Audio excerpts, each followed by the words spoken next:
Yeah, so Sarah very kindly invited me to come in a Zoom sense to come and talk to you.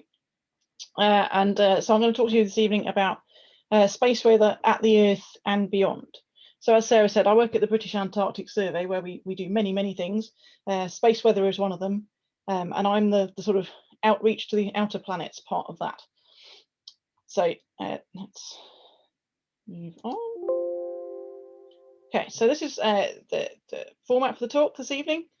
So I'm going to give you an introduction to the sun, because that's where all our space weather originates from. That's the cause of it all, the energy source. I'm going to talk to you about magnetospheres, which are a crucial part of space weather. Talk to you about geomagnetic storms and substorms, the aurora, which is the pretty side of space weather, and the radiation belts, which is what I specialize in, which is a slightly more hazardous area of space weather. I'm just going to put my laser pointer on. Okay, so the sun is not a plain yellow circle as we all drew as a kid. It's a very much a dynamic star, as all stars are really.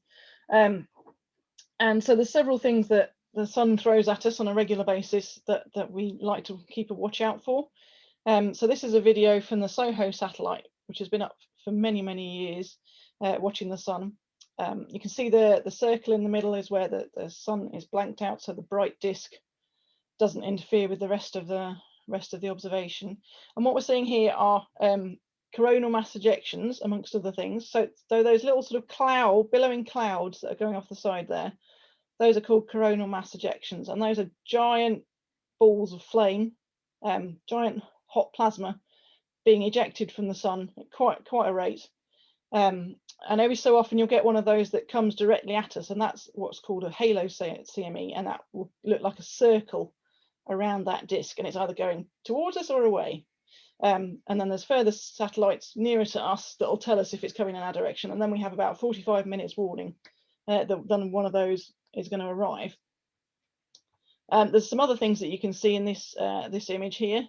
So if you can see the dots and crackles and speckles, those are energetic particles hitting the CCD. There's a good one. CCD of the camera, and basically their interference in terms of this image. But that's the energetic particles coming across the camera at SOHO. So that's the coronal mass ejection, so the big balls of fire. Then if we go to the next slide, so we also have solar flares and energetic particles, sometimes linked, sometimes not. So the solar flare here, you can see there's a twisted roll of plasma in there that's letting off a sudden flash of bright light, usually X-rays as well. Sometimes it's associated with another burst of energetic particles like that, when all the speckles go on the screen. Sometimes it isn't. They can be together or not.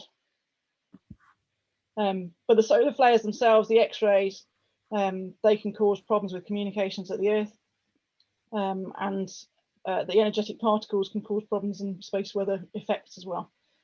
So lots of interesting things.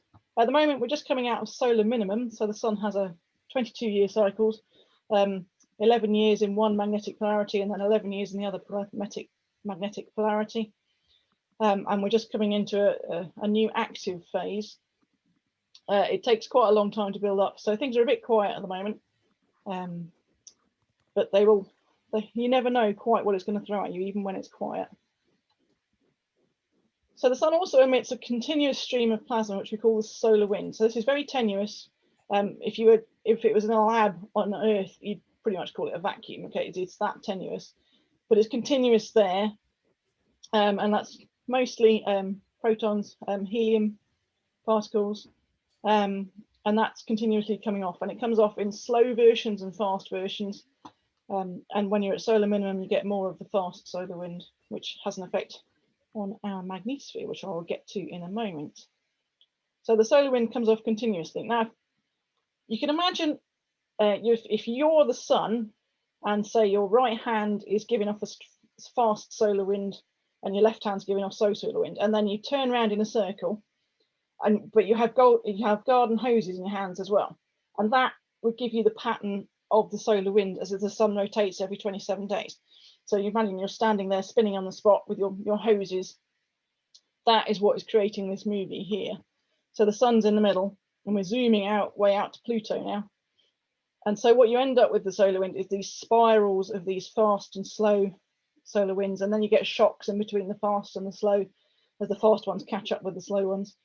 And that causes all sorts of interesting dynamics within the solar system.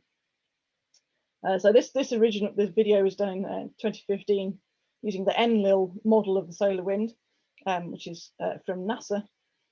And it was aiming to see what the solar wind would look like from the New Horizons spacecraft when it was going to Pluto.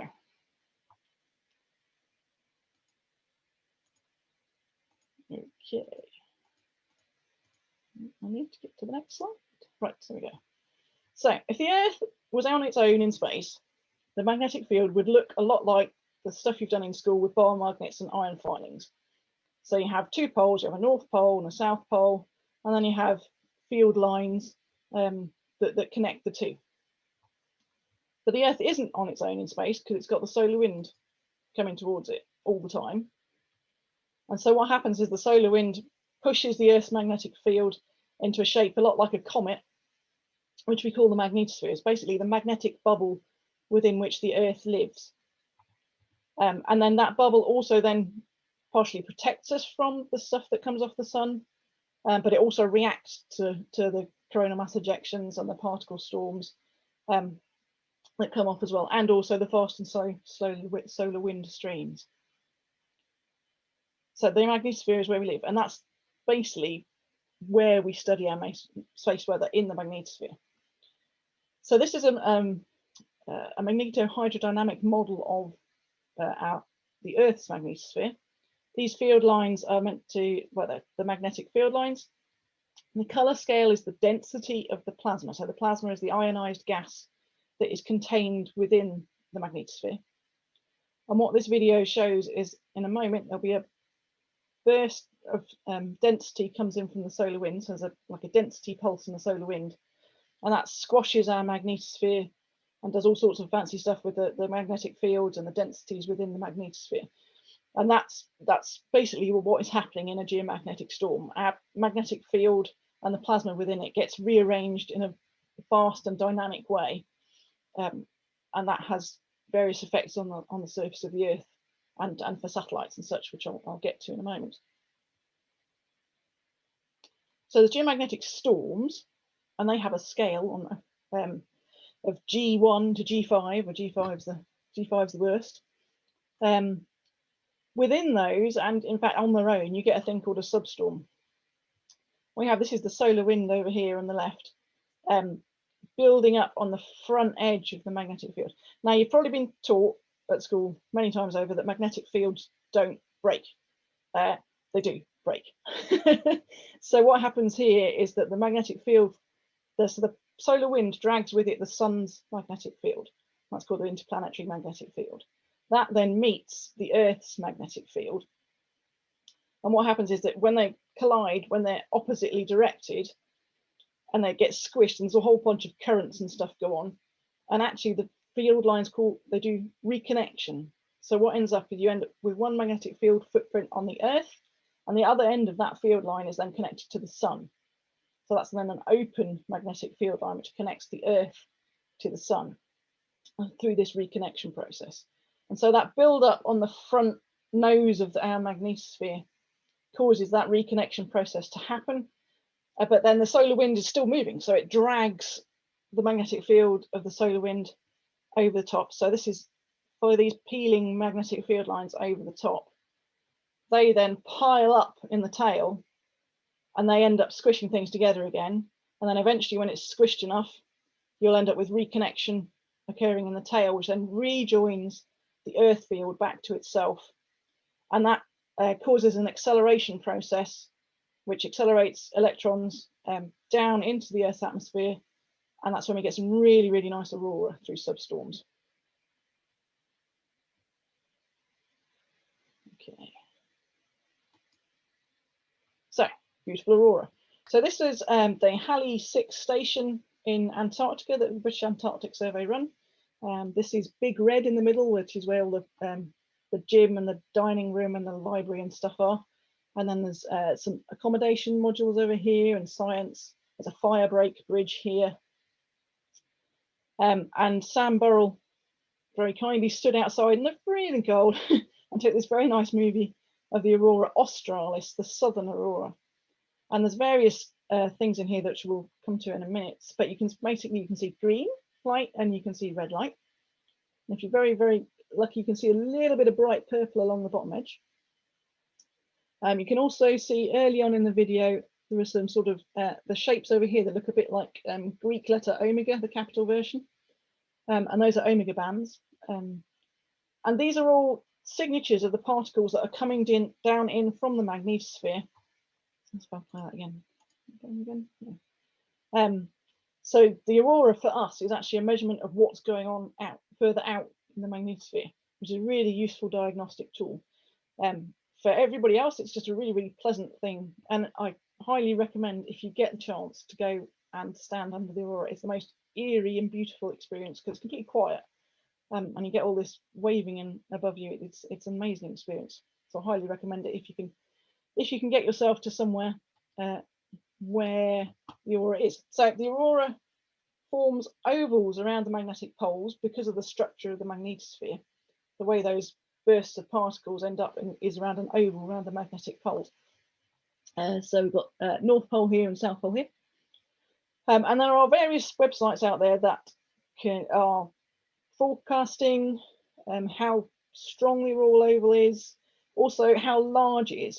During a geomagnetic storm, that oval expands, and during a really big storm, you will get aurora over the south of the UK, and there have even been some over Toulouse in the south of France. So you need a kind of a G5 level storm to get to that. But these websites are really helpful in alerting you to what is going on in terms of the aurora. So let's cover the colours first. I'll go back to websites in a minute. So at the Earth, the auroral colours, so I mentioned we got green, which was very, very easy to see in that picture.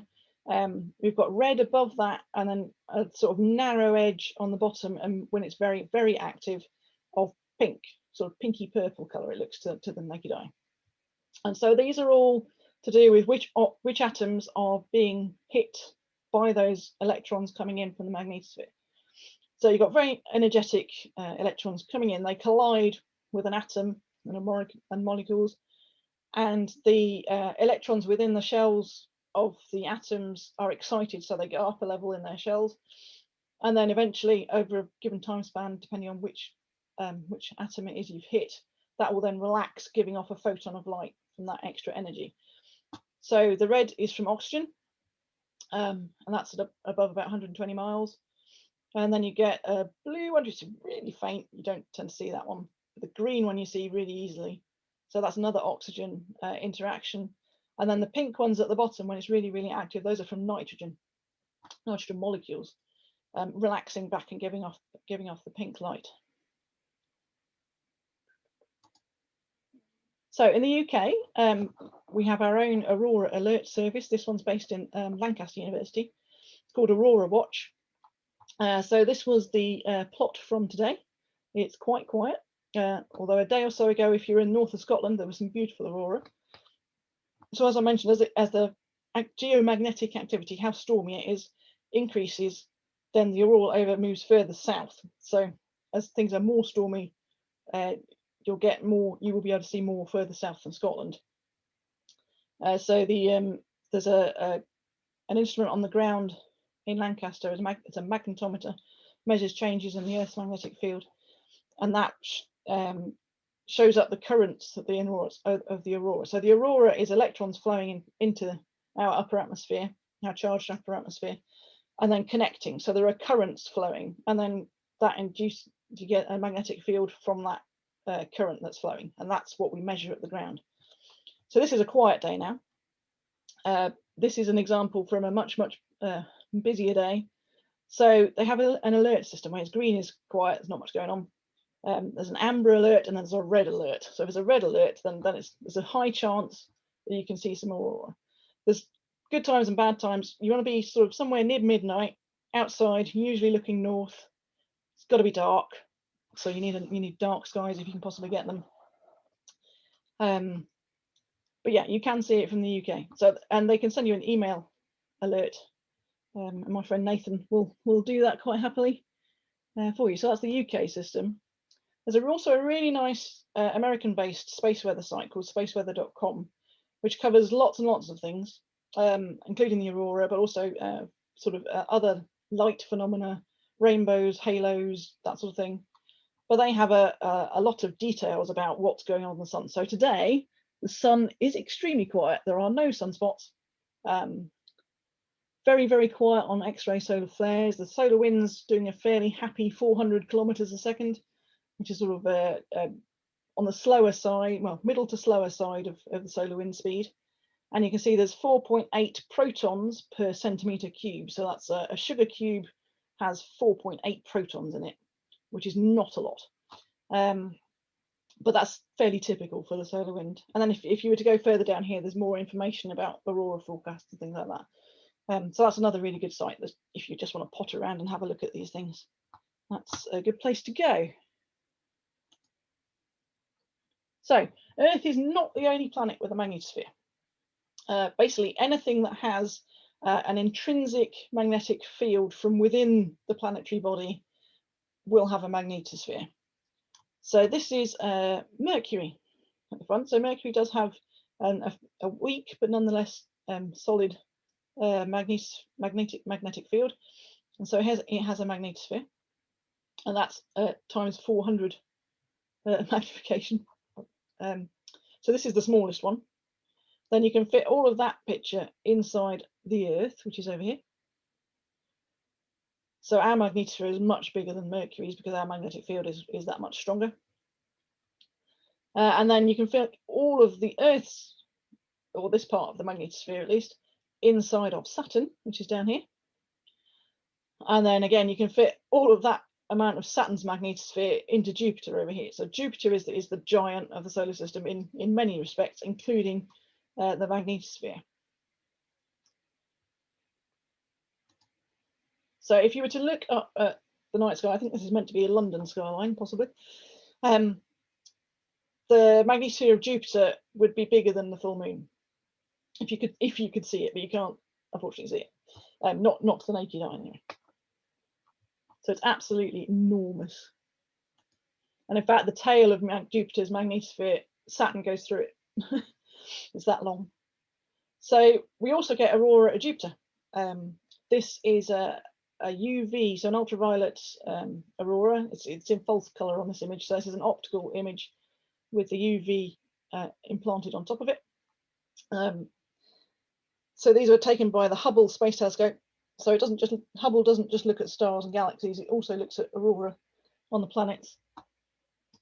And the aurora at Jupiter is extremely powerful and really quite incredible. We'll have a look at it close up in a moment. So here's a close up of the ultraviolet aurora at Jupiter. So you have a main oval in a similar sort of shape to you get at the Earth, but the origin of it is very different. So Jupiter has a very strong magnetic field, it's an enormous planet, and it rotates very fast. So you're rotating in about 10 hours for a Jupiter day. And all of that means that the plasma, the ionized gas that's in Jupiter's magnetosphere, gets dragged around with the planet at vast speed. But it can only do that so far out. So by the time you get to sort of 20 Jupiter radii out, then the link that's holding the plasma to the rotation of the planet starts to fail. And when that happens, then you get currents, and those currents then close in the ionosphere, the charged atmosphere of Jupiter, and that's where you get your main oval from. At the Earth, it's more to do with substorms and things like that. So it's driven, it looks similar, but it's driven in a different way. You also have this sort of blotchy aurora in the polar cap, the area over the pole, and this pulses and gets bright spots and all sorts of exciting things go on in there. You also get really interesting things by the moons of Jupiter actually have their own trails in the aurora. So this is the Io spot, so the moon Io, famously the volcanic moon, looks a bit like a pizza in the pictures. That has a current that links the moon through the magnetosphere down into the upper atmosphere of Jupiter, and it leaves an auroral spot, and that's the trail as it rotates around the planet. And similarly for the moons of Ganymede and Europa. There's a little reminder down here of the 4 Galilean moons of Jupiter. So you've got Io, you've got Europa, Ganymede, and Callisto. So again, this is a very dynamic process that goes on with the aurora at Jupiter, and we can use that as space weather scientists to track what is going on further out in the magnetosphere. You can also get X-ray aurora at Jupiter. So the Chandra X-ray Observatory, meant to be looking at other things mostly, again, but you can observe the X-ray aurora at Jupiter. So the X-ray aurora at Jupiter are quite something special. So you need to get the power, the energy to create the X-ray aurora. You have heavy ions, so you've got sulfur and oxygen, but they're multiply charged. So it's quite hard to rip an electron off an ion, but these are sort of 7+ ions. So you've ripped 7 electrons off them, and they're at very high energy by the time they ram into the planet. And so you've got some really energetic processes going on to generate these X-ray aurora, and they pulse similar to the UV aurora as well. So yeah, so this is combining Hubble optical images with Chandra X-ray images to show you that. And then you can have infrared aurora. There's all sorts of wavelengths aurora. There is visible aurora on Jupiter, but it's so weak that unfortunately you can't observe it from the Earth. So we stick to the other wavelengths. So this is the infrared aurora, and you see a huge amount of detail. This particular image was taken from the Juno spacecraft, which I'll get onto in a short while. But all the ripples and curtains and stuff that you see at the Earth, they're there at Jupiter as well, and we're really now just starting to pick away at those. Now we're getting some closer up data of them.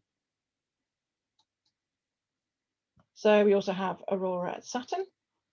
So this is, and again, it's a false color image, ultraviolet, of the aurora at both Saturn's poles at the same time, just about anyway. The north just about appears up there, and again you've got this sort of oval shape that tends to be fairly ubiquitous in the magnetosphere setup, just because of the ways of the magnetospheres are set up.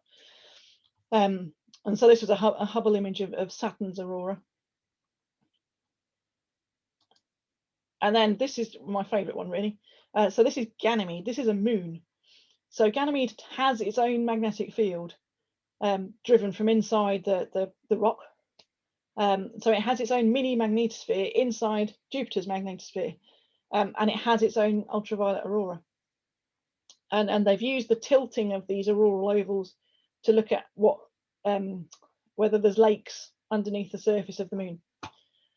So this is quite special. Okay, so space weather hazards. So space weather, as I said, it can be very, very pretty, but it also causes some serious problems, both in space and on the ground. So this is NASA's image of this. So we've got some satellites up in orbit around the Earth. The sun far too close in perspective, obviously. So we get those energetic particles that were coming off the sun that we were seeing as the speckles in the earlier images. Those are very dangerous for electronics. So spacecraft electronics has to be shielded, and for both on the electrons and the protons. And there are various ways in which the spacecraft industry look to mitigate damage from that. Some satellites have been killed in very, very strong geomagnetic activity, others damaged. So it's a serious concern for the space industry and for the space insurance industry. So they're all quite keen on understanding space weather in a better way. Also, if there are astronauts out here, then there's a special bit on the International Space Station where they can go and hide if there's a storm, a radiation storm or a particle storm coming towards the Earth. There is somewhere safe for them to go and hide.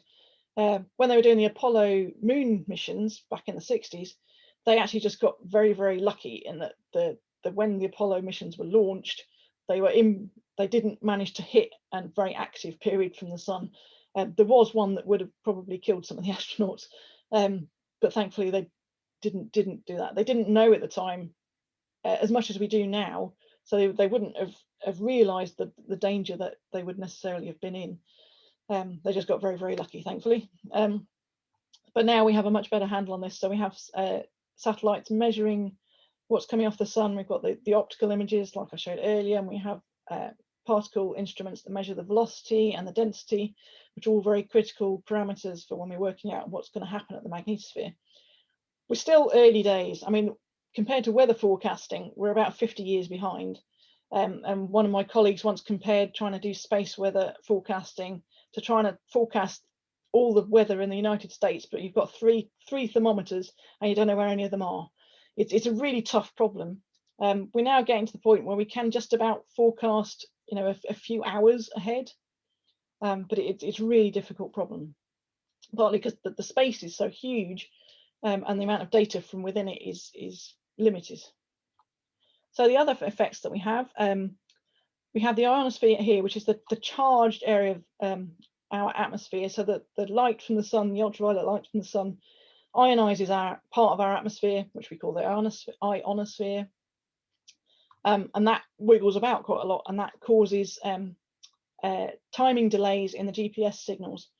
So on very, very active days, that can, you know, shift your GPS signal out by quite a few meters, and if you're in the military and really very close GPS, then that can cause problems. Also, we get extra radiation doses on airlines. So you'll find that if there's a high radiation situation going on, then airplanes will not go over the polar routes, because the radiation penetrates more over the poles. So they'll dodge those routes when the situation is bad. But then down on the Earth, on the surface of the Earth, you also get what are called geomagnetically induced currents. So the currents up here from the aurora and other currents that don't have visible effects, they then induce currents in power systems on the ground. So we've got our beautiful long metal power lines that they get induced current in them from the currents that are going on in the ionosphere. And also you get induced currents in oil and gas pipelines as well, which increases the corrosion on those pipelines. So there are some quite subtle effects you wouldn't necessarily see straight away, but the geomagnetically induced currents that caused a big power outage in Quebec in Canada in 1989, where a huge portion of the grid died. Basically, it overloaded the transformers as part of the grid, and that took quite a few hours to fix. That was a really, really big problem. So, but governments around the world are quite a lot more up to date with this science than they used to be, and the space weather is now on the UK government risk register of things that they worry about. So that's an introduction to the hazards. Oh, this is what I'm saying. So why do we worry about the satellites? Okay, so there didn't used to be many satellites in space. Now there are an awful lot of satellites in space. Let me just turn my laser pointer off. Try and turn it off. Ah. Oh, I can't turn it off. How do I turn it off? Ah, no. Oh, it's not going to let me do it now. Okay, well, if you go to this website called Stuff in Space, which somebody has created as an open source repository of all the stuff that is in space. And it's a brilliant site. I wish I could show it to you. Sorry, my technology's not helping me. Basically, you can move around within space, and you can click or point at all of these objects in space, and it'll tell you what they all are. So some of them are just debris, bits of old collisions, and you can get down to about 10 centimeters we can track more or less for the debris. And then you've got a ring out here of the geosynchronous satellites, which is sort of your weather. Anything that needs to stay above the same part of the Earth will be in geosynchronous orbit, and there's a whole bunch of them out there. And you can see it's getting really, really crowded. So all that electronics out there needs, well, a protection, understanding of what the environment is, and then appropriate protection before you put it up, and then monitoring of the space weather situation so that we know if there are things they can do to stop problems happening. So if they know a big storm's coming, they can avoid things like orbital maneuvers or something like that, where if the electronics went down, it would be a very bad thing. So they can take appropriate action to avoid those sorts of problems. So that's a really good one. Check that one out. Have a play with it. So the other thing out, there are particular regions around the Earth which are full of particularly nasty energetic particles, electrons and protons for the most part. And these are called the Van Allen radiation belts, after James Van Allen, who proved their existence back in 1969, I think it was. And we have two. We have an inner belt here, which is mostly protons, and then an outer belt here, which is much larger and full of electrons. And so you can see a couple of reference points in here. So they've got the International Space Station is in what they call LEO, low Earth orbit. That's about here. That's sort of underneath the inner radiation belt. Then we've got these two spacecraft that were sent specifically to look at the radiation belts, Van Allen probe A and B, and they sort of traverse the whole of the radiation belts. Then you've got a GPS satellite for all our location services. That's sort of on the edge of the inner belt. And this extends out to sort of beyond 6 Earth radii out here. So it's quite a large system. And so yeah, a radiation belt is a region of highly energetic electrons or protons, or possibly even ions at the other planets, trapped by a magnetic field. And I'll explain the trapping in a moment. At the Earth, the energy of the electrons in the radiation belts is hundreds of keV to a few MeV, certainly enough to damage human tissue and spacecraft electronics. So how does this trapping come about? Why do we have the radiation belts? So it's basically the interaction of the charged particles in the plasma and the planetary magnetic field. So the shape of the magnetic field has a big part in this. So you have 3 motion types of a charged particle in the magnetic field. You've got a gyration around the field. So that's the spirally one here. You also get a bounce from one hemisphere to the other. So it gyrates at the same time. So it gyrates and then it bounces. And you also get a drift of the particles around the planet, which forms that sort of donut torus shape. And so the electrons go one way and the protons go the other way because of the charge difference. One's negative, one's positive. So that's how you make your radiation belt shape: gyration, bounce and drift, which are all fundamental plasma physics quantities. And you might think that it's quite static, but really it isn't. So there's some very famous geomagnetic storms called the Halloween storms. They're in 2003. And this is data. So it's data from satellites filled in with model. So we don't have this much data. But you can see the dynamics of how much this is changing. So the days are ticking over down here. And so this is mostly the outer belt that you can see here. It's coming and going an awful lot, and then so it gets squeezed, and then it comes out again, and then it gets energized, and there's more density and more energetic particles, and then it loses a whole bunch, and then it's a very dynamic system. And so forecasting this so that the satellite operators know what situation they're in is difficult, very difficult. So planets with known radiation belts. So we've got the Earth, Van Allen radiation belts. Jupiter definitely has radiation belts because you can see those in radio telescope data from the Earth. Neptune and Uranus, we know from Voyager data that they have radiation belts. Saturn, likewise, we know has radiation belts, originally from Voyager, but from many, many years of the wonderful Cassini spacecraft. Mercury, we think, has what we call a transient belt, so it might be there some of the time. It's quite a weak magnetosphere, so there's a possibility there's some radiation belt at Mercury. So the Jovian radiation belts, the belts around Jupiter, are, as everything with Jupiter is the biggest and baddest in the solar system. It's got really intense radiation belts. So you've got electrons in excess of 50 MeV at 1.4 Jupiter radii. RJ is Jupiter radii. So very close to the planet, you have really, really energetic particles. And from that, you get synchrotron radiation. So the gyration of the particles is so fast around the magnetic field that it emits photons just because it's spiraling too fast, and that's synchrotron radiation. And so you can see that either in radio telescopes from the Earth, which they've observed for quite some time now, and also the Cassini spacecraft, as it went past Jupiter on its way out to Saturn, also took this image of the synchrotron radiation from the radiation belts of Jupiter.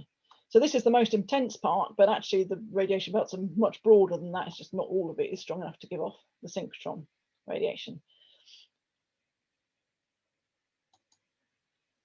So Juno is a NASA mission that is currently orbiting around Jupiter. It's a fantastic mission. It's the first one to go out that far without nuclear power. It's got solar panels driving it, which is really quite a feat of technology. And this is obviously an artist's impression. We went out there taking photographs, and one laser pointer's refusing to move. There we go, gotcha. Right, so this is Juno when it was being built over in the States. Obviously, and everybody in their clean suits, so they don't get the electronics dirty, all that sort of thing. This bit up here, this is a new thing because Juno has to go past the edges of those really intense radiation belts. They set up the orbit so it would mostly avoid them, which is rather unfortunate from my point of view, because that's what I want to know about. But they still had to cope with quite a lot of radiation, more so than any other mission that's gone up before. So they have a titanium electronics vault, which is over 200 kilograms worth. I have seen it quoted that it's the size of a microwave, but I think it's a bit bigger than that. Certainly bigger than my microwave. So the titanium there is to shield the electronics of the spacecraft from the penetrating radiation of really intense energetic electrons and protons. And then that sits on top of the spacecraft over here. So the computer within that is built to withstand the radiation doses that would be a million times bigger than that fatal to you or I. So it's a really radiation hardened piece of equipment. And the solar cells, here are the solar cells, so they folded them up obviously to launch it into space, and then they unfurled it to power everything. They only produce between 400 and 500 watts. Now, if you think about that in terms of what might be going on in your house, so a fridge is, I don't know, maybe 150 watts, 200 watts, a telly these days about 50 watts. A kettle is like 2,500, 3,000 watts. So to run an entire spacecraft on 500 watts that's a tricky business. There's a lot of detail goes into planning how the energy is going to be used between all the different instruments. There's a lot of different instruments on Juno. So that's a very delicate sum to get that power usage right. So they've set the orbit so the solar cells will always be facing the sun, so they get the most input. Obviously, at Jupiter, they're a lot further away from the sun than we are. But also the glass on the solar cells has to be twice its normal thickness, because all that energetic particles damages the electronics within the solar cells. It degrades the power that the solar cells can produce over time. So the glass is twice as thick as it would normally be, just to deal with Jupiter's radiation. Okay, so radiation belts, as I've shown, are a very dynamic setup. There are various things that add to the radiation belt population of energetic particles, the sources, and then there are various things that cause you to lose particles out of the radiation belts as well. So the only one that just adds is this thing down here, cosmic ray albedo neutron decay, CRAND. So cosmic rays, these are giga-electron volt protons coming in from galaxies and supernovas further out in space. They collide with a neutral particle, a neutral atom, around the atmosphere of a planet, or on the rings in case of Saturn. That collision of the neutral particle gives you a neutron, but neutrons don't like to be out on their own, so they decay in the space, I think it's about 15 minutes, down into a proton, an electron, and antineutrino. The important point about this process is that you end up with charged particles at the end of it. So you start off with a neutral atmosphere, which is not confined by the magnetic field, but then this cosmic ray barrels on in, hits it, and leaves you with charged particles, which then are trapped. So that's a source of radiation belt particles, albeit in relatively limited energy. There's a thing called radial diffusion, which basically sort of the wiggly motion of the particles, because they're not static in space and they're moving around all the time. And as you get closer to the planet, this is closer to the planet over here, the mathematics involved with this particular process means that the energy increases. If you were going away from the planet, then the energy would decrease. So that's another prime source of energized particles. You start with lower energy out here and you energize them by moving them inwards. You can have charge exchange between energetic particles and neutral particles, and then vice versa, and that can shift the energy about. And then the thing that I spend my time on research on is wave particle interactions, where you have electromagnetic waves, where the electric and magnetic fields are rotating around the magnetic field, and then those interact with the gyration of the gyrating electrons and protons that are also forming the similar sort of gyration motion. So you've got the electric magnetic field of the wave rotating, and you've got the particles rotating around the magnetic field. And when the speeds are right, the energies are right, and you've got a Doppler shift in there as well, then you can exchange energy between the two. So the wave can give energy to the electron, or the electron can give energy to the wave. So that's the sources. The losses, collisions. You can collide with things and just lose particles. So moons, rings, dust, planetary atmospheres, they all suck up particles and lose them from the magnetic radiation belts in the magnetosphere. Synchrotron loses energy just because it's given off all those photons. It's just losing energy by giving off the photons. As I said, the wave particle interactions, the energy can go either way. So you can make things more energetic, you can make particles more energetic, or you can remove energy from them and put it into the waves. And likewise, the charge exchange, that can be losses as well as sources. So there's an awful lot of competing processes going on in the radiation belt, and so you end up with some sort of balance that then get moved about by when there's geomagnetic activity, and so the balance between the different processes changes over time. So the wave particle interactions, as I said, they can increase or decrease the electron energy, but they can also change the altitude at which the electron will bounce back up the magnetic field line. And if that goes low enough down, then the electron will collide with the atmosphere and be lost. So that's kind of an in combination with the atmosphere loss. And this is a very complicated set of equations to work out whether it's going to do that or not. But these are some of the waves that we are dealing with. So these ones are called Whistler mode chorus waves. And I don't think my pointer's going to work. Ooh. Yes, right. Okay, so this is, okay, so if you look at the frequency up here, this is frequency in kilohertz. So this is actually in the audible spectrum of frequency. It's not a sound wave. It is an electromagnetic wave, but we've put it through a loudspeaker to hear what it listens to, because it's kind of nice to see and hear your data in different ways. So this is just time running along the bottom. This is 1979, quite old data, this one, from Jupiter. So this is Voyager data, and let me just play it through. Jovian chorus.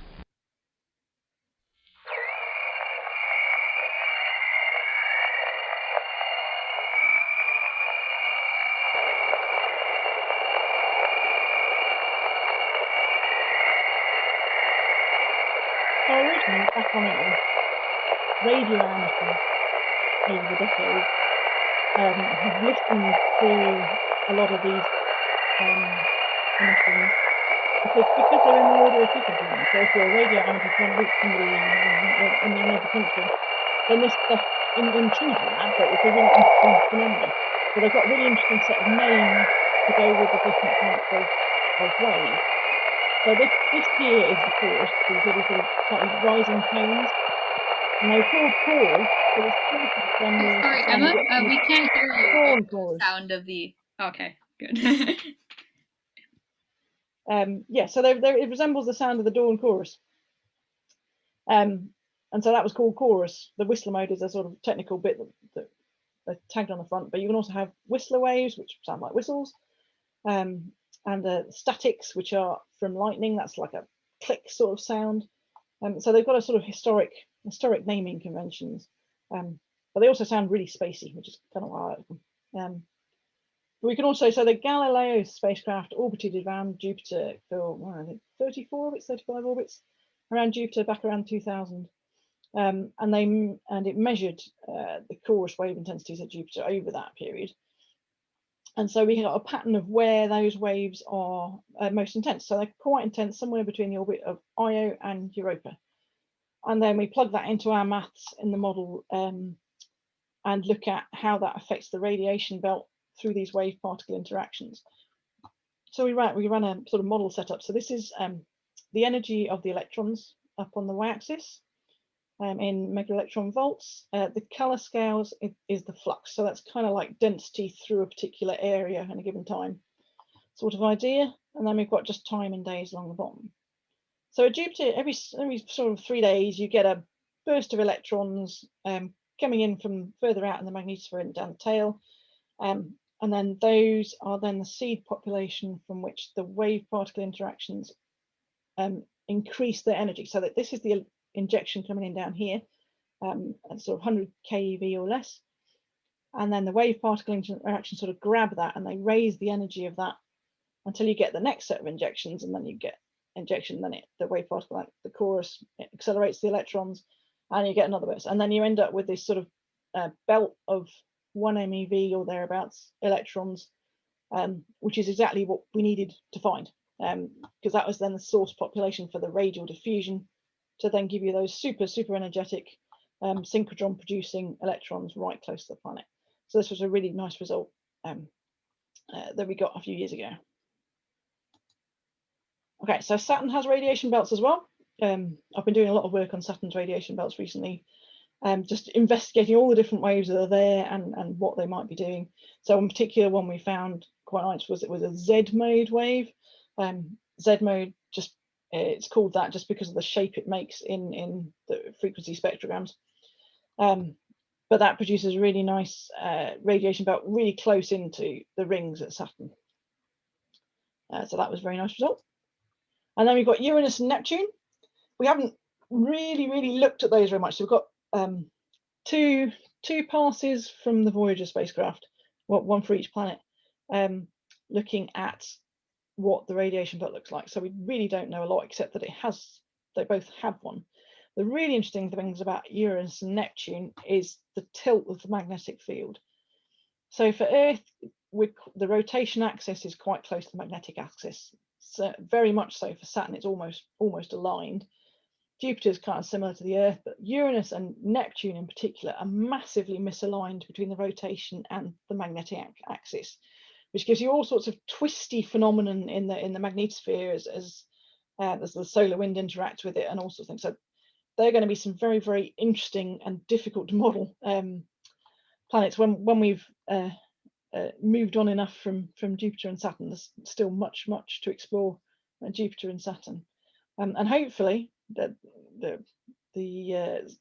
magnetospheric community is pushing to try and get a mission either to Uranus or Neptune, but that, that's 30 years down the line probably. So it'll be a long time till we get more data.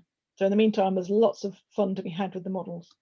And then beyond that, there's exoplanets, pulsars. So pulsars obviously have really intense magnetic fields, and nobody's really even looked at whether you could have a radiation belt around them, whether it would persist or survive.